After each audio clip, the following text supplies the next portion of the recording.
사랑합니다. 사순절 특별 새벽 기도회 15번째 날 5일 금요일 새벽을 하나님께 올려드립니다. 내 갈 길 멀고 밤은 깊은데 찬송가 379장 함께 부르십니다.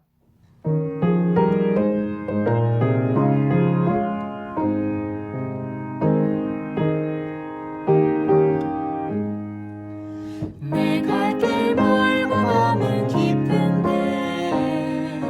빛 되신 주 저 모든 집을 향해 가는 길 비추소서.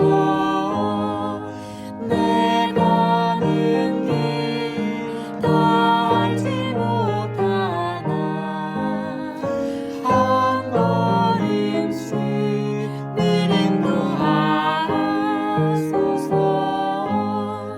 이전에 방탕하게 지낼 때 교만하여 맘대로 모집하던 이 죄인 사하소서.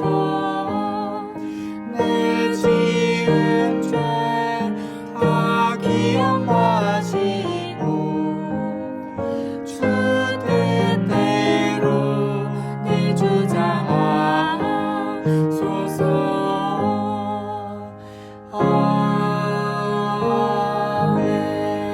아멘. 이 시간은 이숙희 권사님 기도 인도해 주십니다. 사랑의 하나님, 오늘도 복된 새날을 허락하여 주시니 감사합니다. 40일간의 사순절 기간 동안 우리의 삶이 주님만을 바라보며 말씀을 묵상하며 찬양하고 기도하며 거룩한 날들이 되기를 기도합니다. 우리의 죄를 담당하시고 고난의 길을 걸어가신 주님, 끝까지 사랑으로 우리를 인도하신 주님 앞에 우리도 온전한 믿음으로 순복하며 나아가기를 기도합니다. 모든 것이 예전 같지 않고 어려운 시기이지만 그러기에 더욱 간절한 마음으로 주님만을 바라볼 수 있도록 우리를 인도하여 주시옵소서. 주님의 발자취를 따르며 십자가의 40일이 되기를 바라오며 예수님의 이름으로 감사하며 기도드렸습니다. 아멘. 사순절 묵상집 오늘 날짜 허락하신 하나님 말씀 신약의 말씀 요한복음 12장 46절입니다. 함께 읽겠습니다. 나는 빛으로 세상에 왔나니 물은 나를 믿는 자로 어둠에 거하지 않게 하려 함이로라.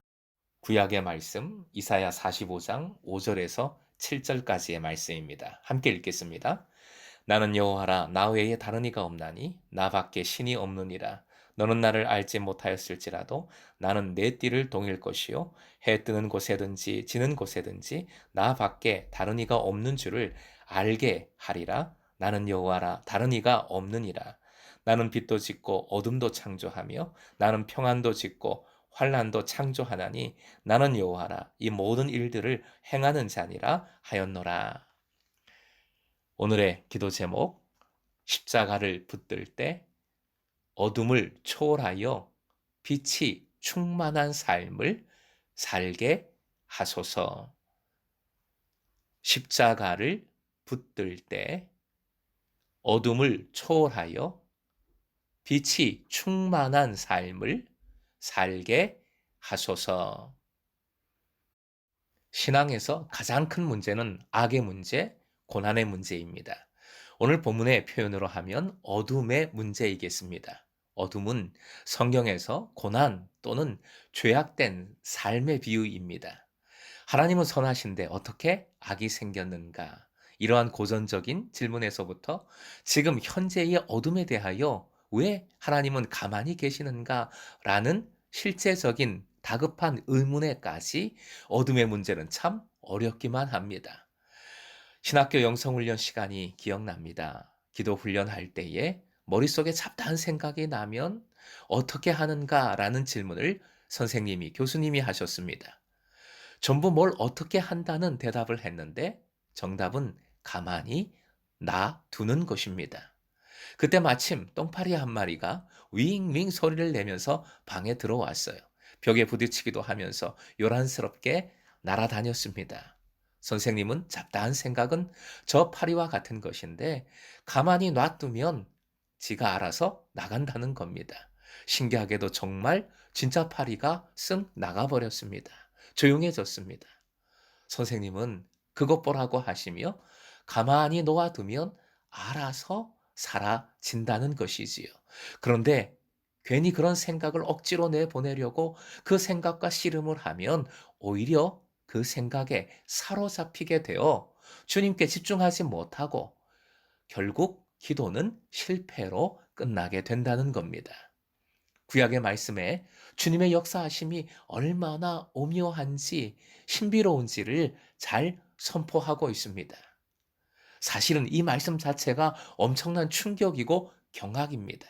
5절, 너는 나를 알지 못하였을지라도, 여기서 너는 페르시아의 고레스 왕입니다.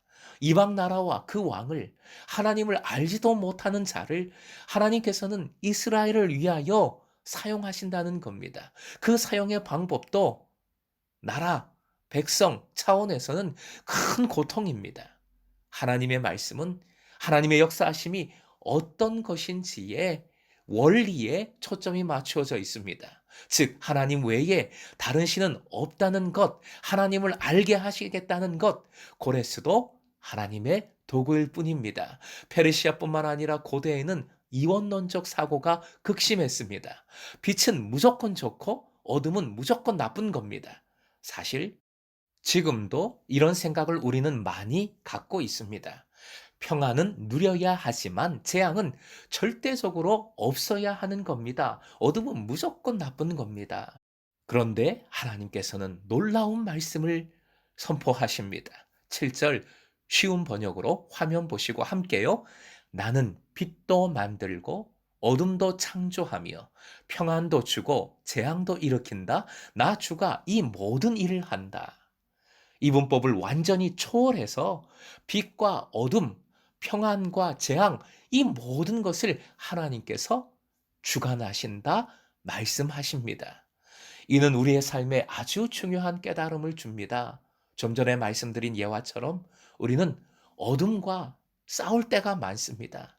빛이 환한 상황에는 은혜가 충만한 것이고 어둠에는 무조건 은혜가 없다고 생각합니다. 어둠을 싫어하고 부끄러워하고 무조건 거부하는 것이지요. 신약의 본문 화면 보시고 함께요. 나는 빛으로서 세상에 왔다.